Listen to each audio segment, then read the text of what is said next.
Hi friends, प्रेरणाच homemade रेसिपीमध्ये तुमचं खूप खूप स्वागत आहे। आज भाकरवडी कशी बनवायची ती बघणार आहे। पुण्यातली फेमस अशी चितळे बंधू स्टाईल भाकरवडी कशी बनवायची ती आज आपण बघणार आहोत।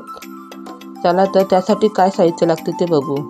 वरच्या कोटिंगसाठी लागणारे साहित्य: मैदा 2 वाटी, बेसन, तांदळाचं पीठ, ओवा, चवीपुरतं मीठ, तेल आणि पाणी।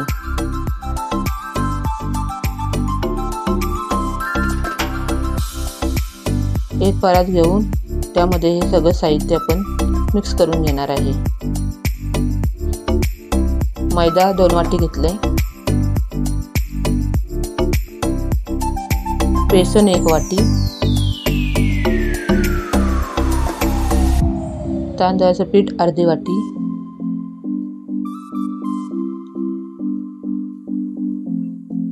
चवीपुरतं मीठ,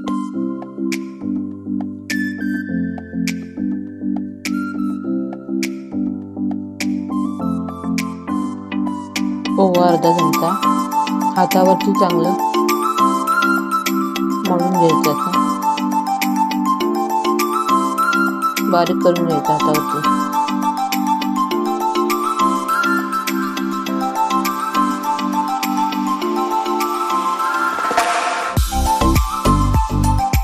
तेल लागणार आहे। हे आपण तेल चांगलं कडकडीत गरम करून घेतलेलं आहे। तेलाचं मोहन घालायचं आहे।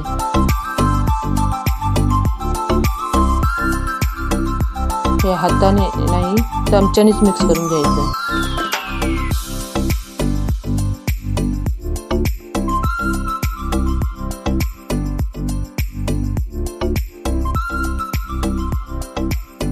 आणि थोडं थंड झाल्यावर मग हाताने आपण त्याला सगळीकडून मिक्स करून घेणार आहे।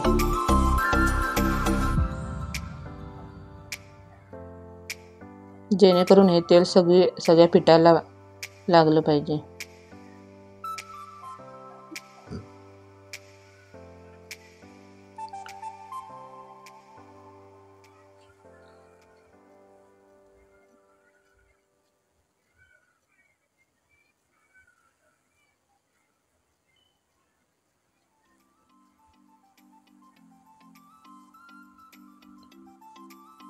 तेलाचं मोहन यासाठीच घालायचं जेणेकरून आपली भाकरवडी ही खुसखुशीत आणि खमंग होईल।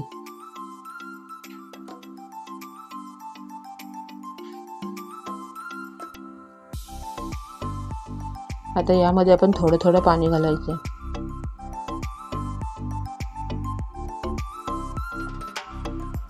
जसं लागेल तसंच पाणी घालायचं आहे।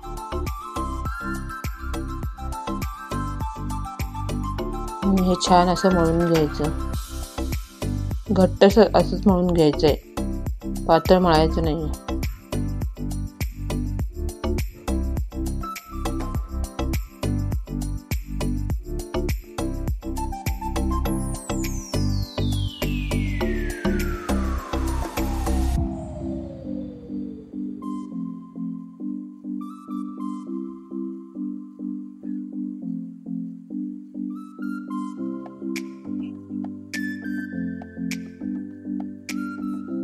चला तर आपला गोळा बनवून तयार आहे। आता हे आपण 15-20 मिनिटांसाठी झाकून ठेवायचं। आता भाकरवडीचा मसाला कसा तयार करायचा ते बघणार आहे। त्यासाठी लागणारे साहित्य: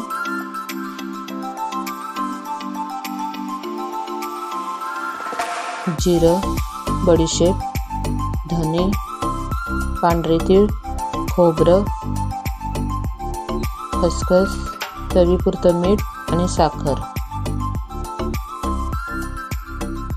गरम मसाला, लाल तिखट, कोथिंबीरची पानं, हिरव्या मिरचीचे तुकडे, आलं लसूण पेस्ट आणि जाडी शेव। चला तर आपण मसाला बनवायला घेऊ। एका तव्यामध्ये आपण हे बडीशेप, जिरं, धने मंद आचेवरती भाजून घ्यायचे।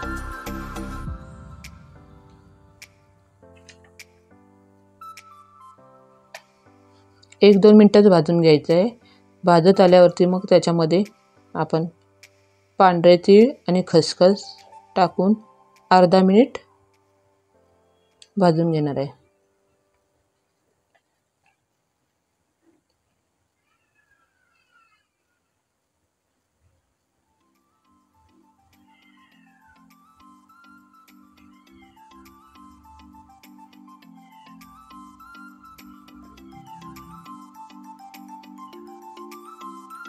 आता हा मसाला भाजलेला आपण एका ताटामध्ये थंड करण्यासाठी ठेवूया.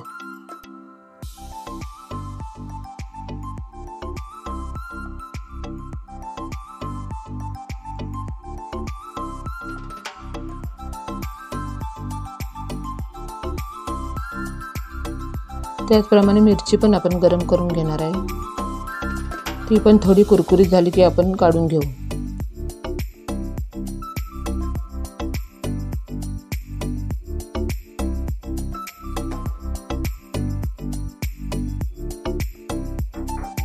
तीन 4 मिनटं ही भाजून घ्यायची. त्याच्यातला ओलसरपणा पूर्ण कमी झाला पाहिजे.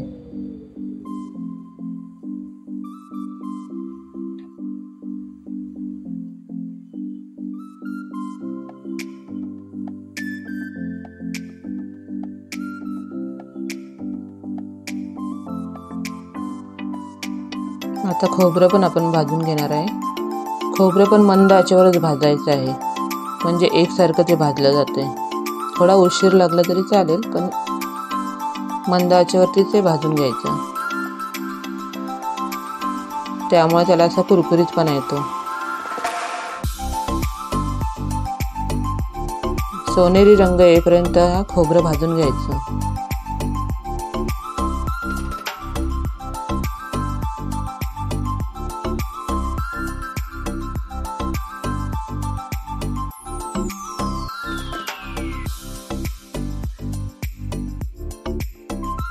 बघू शकता आपल्या खोबऱ्याला कसा कलर आलेला आहे.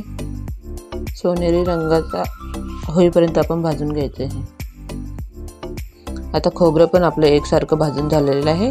ते पण एका ताटामध्ये थंड होण्यासाठी आपण काढून घेऊ.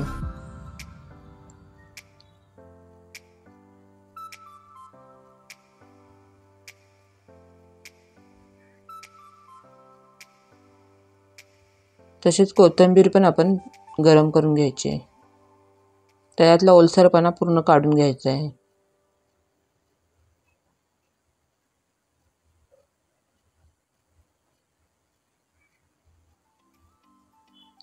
ती पण अशी कुरकुरीत झाली की आपण खोबऱ्यामध्ये मिक्स करून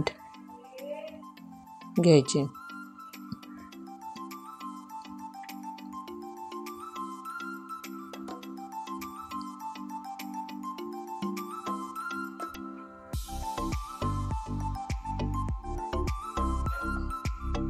आता हे सगळं आपण मिरची, कोथिंबीर, खोबरं एकत्र मिक्स करून घ्यायचं.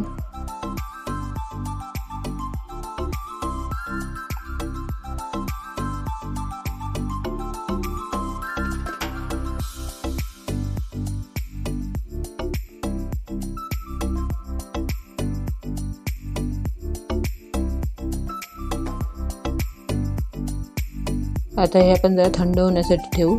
तोपर्यंत आपण बाकीचा मसाला मिक्सरमध्ये काढून घेऊ.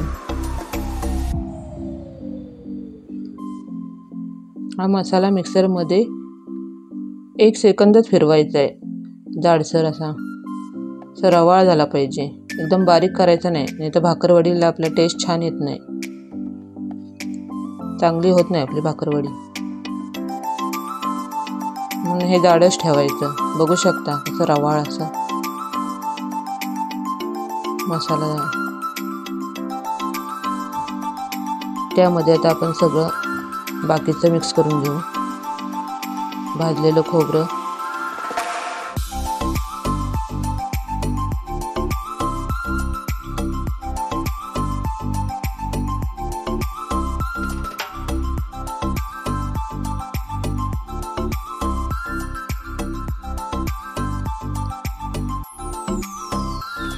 साखर टाकायची, चवीपुरतं मीठ. साखर आपण 2 चमचे टाकलेली आहे. लाल तिखट 1 चमचा आहे. आणि गरम मसाला अर्धा चमचा, आलं लसूण पेस्ट 1 चमचा घ्यायची आहे.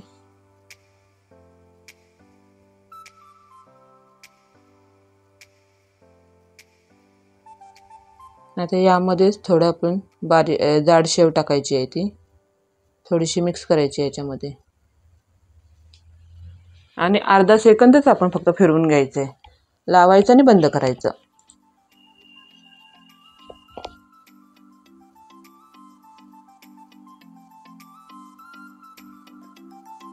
हा मसाला रवाळच ठेवायचा. बघू शकता तुम्ही कसा झाला आहे मसाला. आता हा एका बाउलमध्ये आपण काढून घेऊया.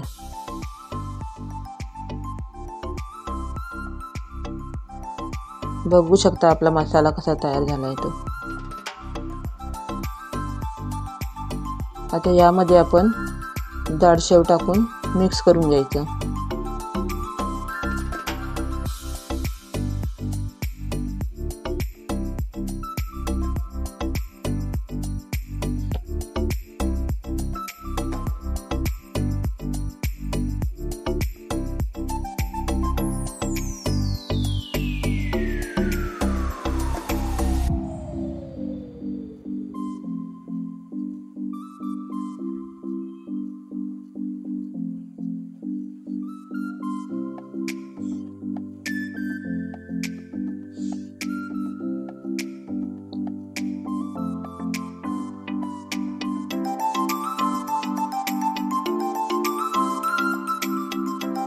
छान सगळीकडून मिक्स करून घ्यायचं. हातानेच आपण मिक्स करून घेऊया.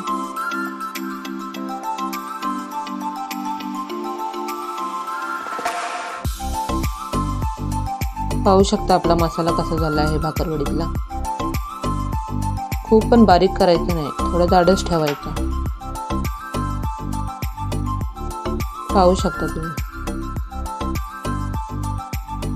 आता आपण गोळे करायला घेऊ.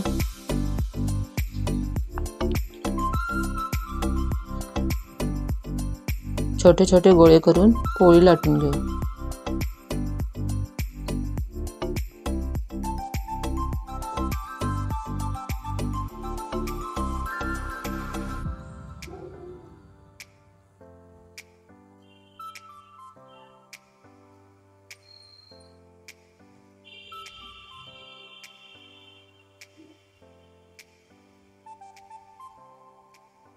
थोडंसं पीठ टाकायचं आहे, जास्त पीठ नाही लावायचं त्याला.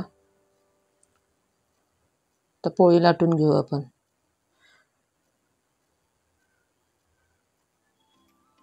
पोळी जास्त जाड पण नाही आणि पातळ पण झाली नाही पाहिजे, अशी मध्यम ठेवायची आहे. पोळी तयार झाली आहे, बघू शकता तुम्ही. आता पोळीला आपण आंबट गोड चटणी, म्हणजे गुळाची आणि चिंचेची जी चटणी असते ती गोड चटणी, ती सगळीकडे लावून घेणार आहोत.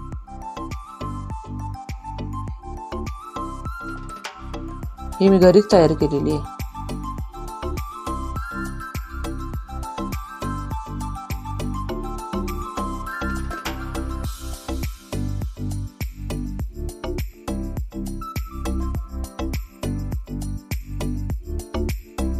बोटानेच आपण सगळीकडे लावून घ्यायची.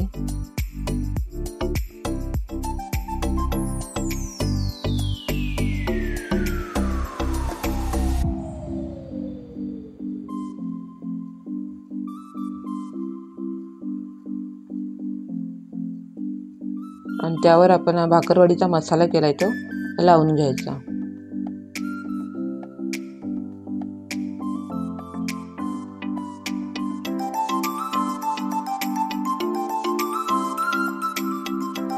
एक समान सगळीकडे लावून घ्यायचं आहे, कुठेही कमी जास्त झाला नाही पाहिजे.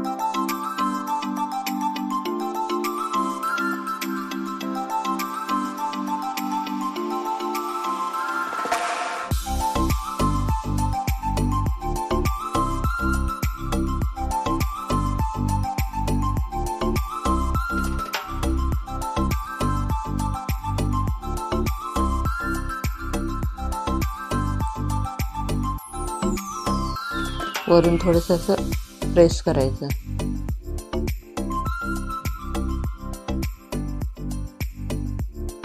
जेणेकरून हा मसाला पोळीला व्यवस्थित चिकटून जाईल.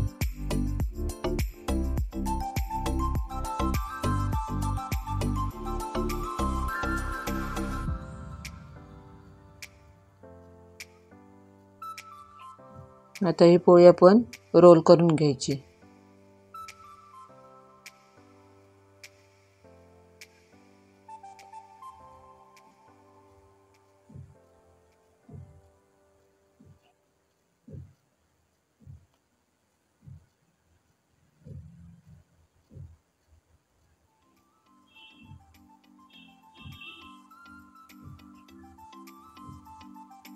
बघू शकता आपला रोल करून झालेला आहे.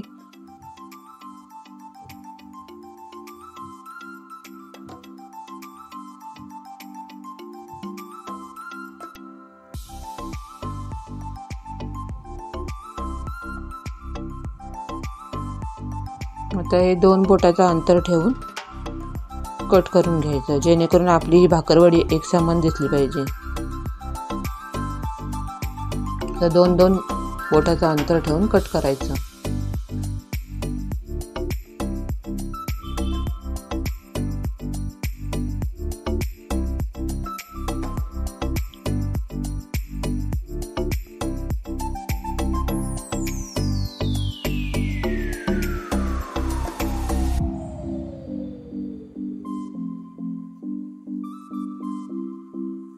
आता ते हाताच्या तळव्यावर घेऊन थोडी प्रेस करायची.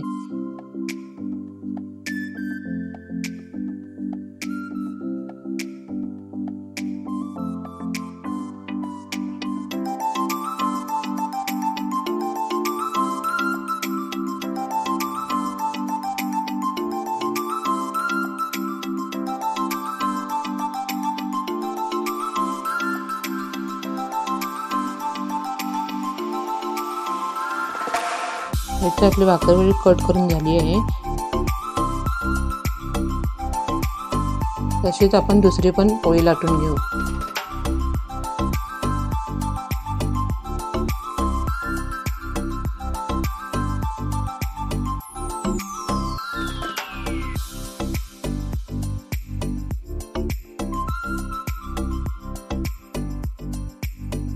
तर बाकीचे उरलेले पण तसंच करून घेऊ.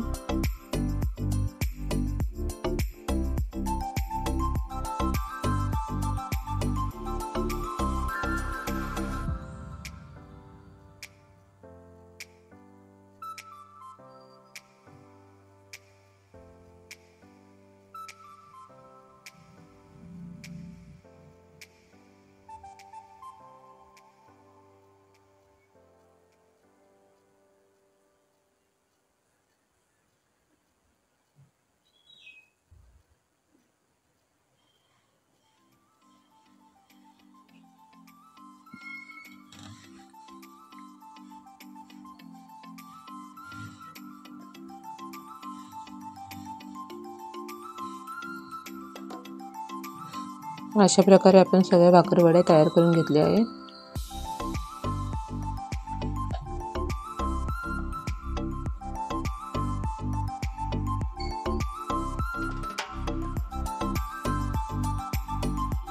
आता गॅसवर आपण कढई ठेवून मंद आचेवर या भाकरवडी फ्राय करून घ्यायचे.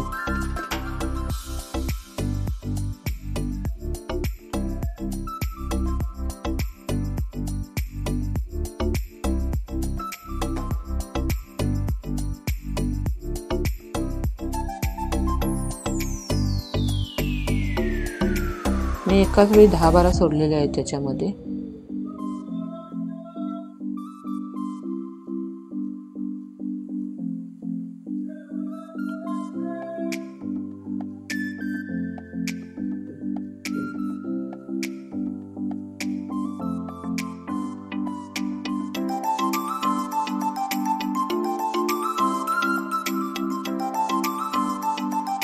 ते मंद आचेवर अशा फ्राय करून घ्यायच्या. बघू शकता कुठेही आपला मसाला याच्यामधून बाहेर निघालेला नाही. आता छान सोनेरी रंग येईपर्यंत तळून घ्यायचे.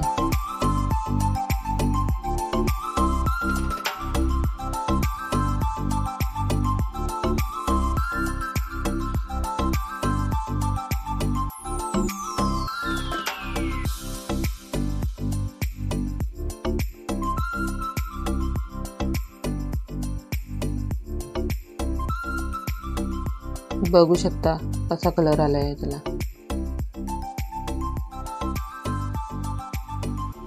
आता आपण हे एका ताटामध्ये काढून घेऊया आणि बाकीच्याही तशाच करून घेऊया.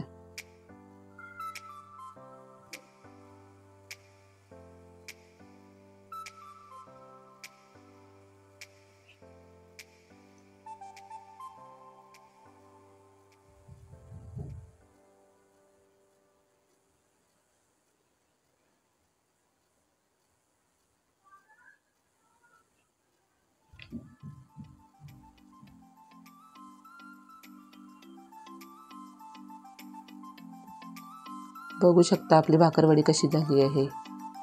बघताना खूप किचकट आहे अशी वाटते, पण एकदा साहित्य समजलं की बनवायला खूप सोपी आहे. कशी वाटली माझी रेसिपी? आवडल्यास लाईक करा, शेअर करा आणि सबस्क्राईब करायला विसरू नका. Bye bye.